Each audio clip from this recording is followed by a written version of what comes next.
Pemirsa, lembaga survei Indobarometer membandingkan elektabilitas sejumlah tokoh untuk maju dalam Pilpres 2019. Hasilnya nama Joko Widodo, Prabowo Subianto, dan Basuki Cahayapurnama berada di urutan teratas. Dalam surveinya, Indobarometer mencatat nama Joko Widodo dan Prabowo Subianto masing-masing berada di urutan pertama dan kedua. Namun hal mengejutkan, dalam survei terungkap nama Basuki Cahayapurnama atau Ahok masuk dalam tokoh yang memiliki elektabilitas sebagai capres tahun 2019.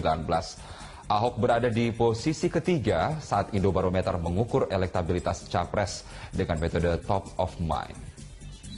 Di samping itu, berdasarkan simulasi terhadap 18 nama yang dilakukan Indobarometer, terlihat dukungan untuk Jokowi di Pilpres 2019 masih dominan sebesar 31,3%.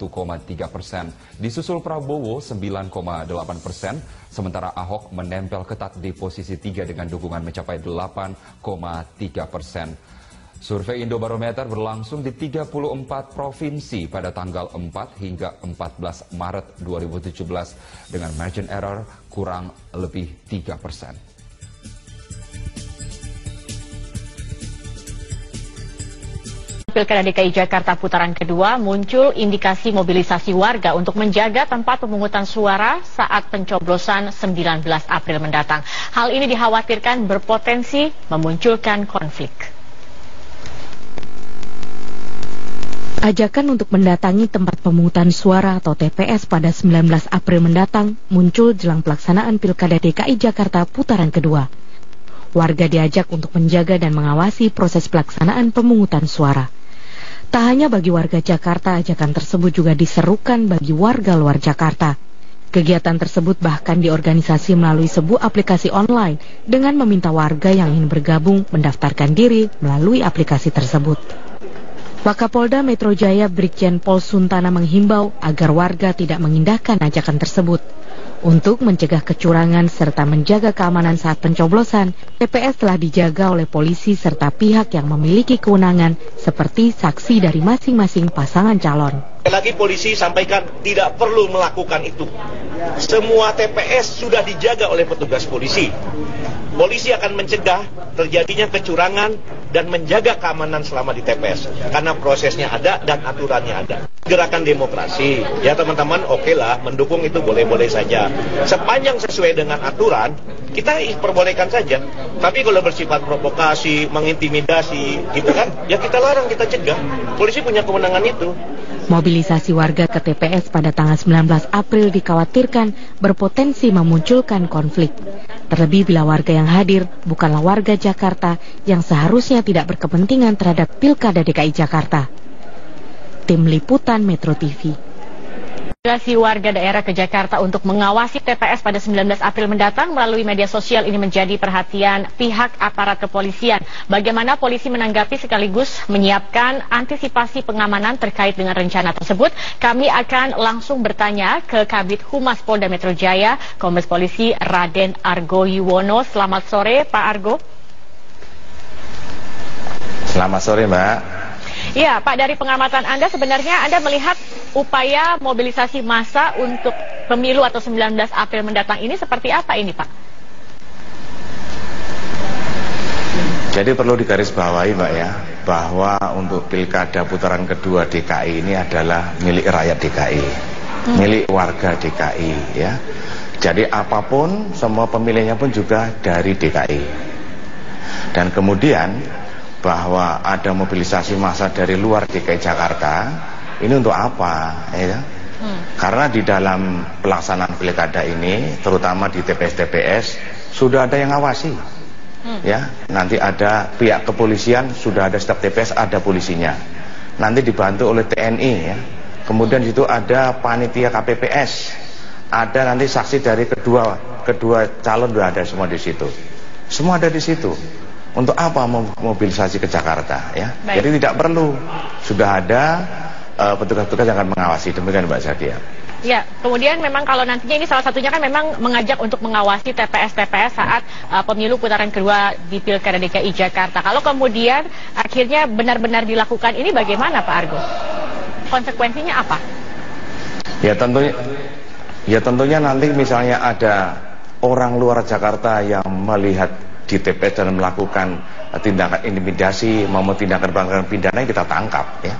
Kita tangkap nanti, akan kita bawa ke kepolisian, kita proses ya. Jadi untuk itu tidaklah, ngapain mau berangkat ke Jakarta, tidak perlu ya. Jangan sampai nanti dengan tidak terkontrol datang ke TPS membuat pelanggar pidana, nanti ditangkap sama Pak Polisi ya. Lebih baik memonitor lewat TV, maupun lewat berita-berita lain di rumah ya, di situ Mbak. Baik, tapi kalau dari pengamatan juga ini seberapa gencar sebenarnya Pak Argo upaya untuk memobilisasi massa ini sendiri?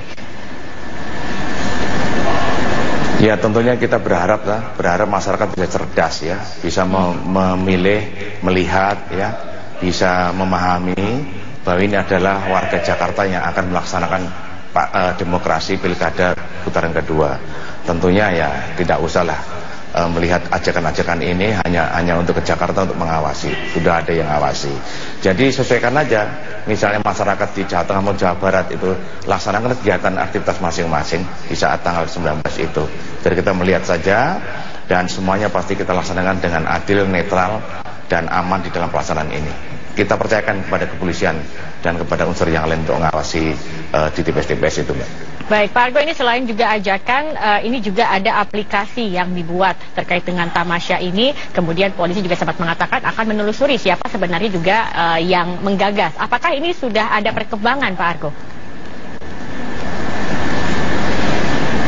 Ya tentunya nanti kita akan melihat apakah ada unsur-unsur pidana atau tidak di dalam pelaksanaan aplikasi ini ya. Kalau misalnya nanti ada unsur pidana, tentunya kita akan melakukan penyelidikan dan kita tinggalkan jadi penyidikan ya. Tapi kita akan melihat dulu, kita mendalami dulu apakah ada unsur-unsur pidana yang dikaitkan dengan aplikasi tersebut. Demikian Mbak. Artinya siapa yang membuat ini belum diketahui Pak? Ya, kita belum mendapatkan informasi.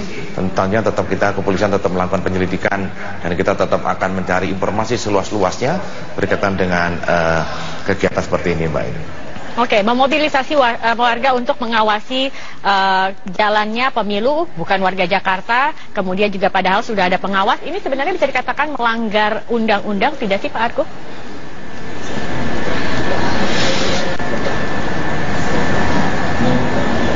Ya tentunya kalau misalnya orang mau dari luar Jakarta mau datang ke Jakarta kan tidak ada salahnya juga ya.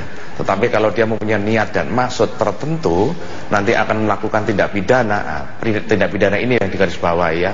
Ada pelanggaran tindak pidana, tentunya nanti akan berurusan dengan kepolisian ya di situ. Tentunya misalnya nanti ada warga yang datang ke Jakarta kan ada operasi justisi tidak bawa KTP, itu kena juga di situ. Jadi tentunya kita harus berpikir jernih pada masyarakat ini agar tidak usah ke Jakarta, ngapain mau ngecek-cek pengawasan TPS padahal udah ada yang mengawasi ya. Baik, baik. Kemudian terakhir Pak Argo, pengamanan apa yang akan dilakukan oleh pihak kepolisian dan juga yang lainnya terkait dengan jalannya nanti pilkada serentak atau pilkada DKI Jakarta putaran kedua pada 19 April nanti? Tentunya kita sudah mempunyai perencanaan pengamanan ya, perencanaan pengamanan dan kita sudah melakukan kegiatan preemptif dan preventif terlebih dahulu. Saat ini sudah kita lakukan kepada masyarakat agar menggunakan hak pilihnya dengan hati nurani ya.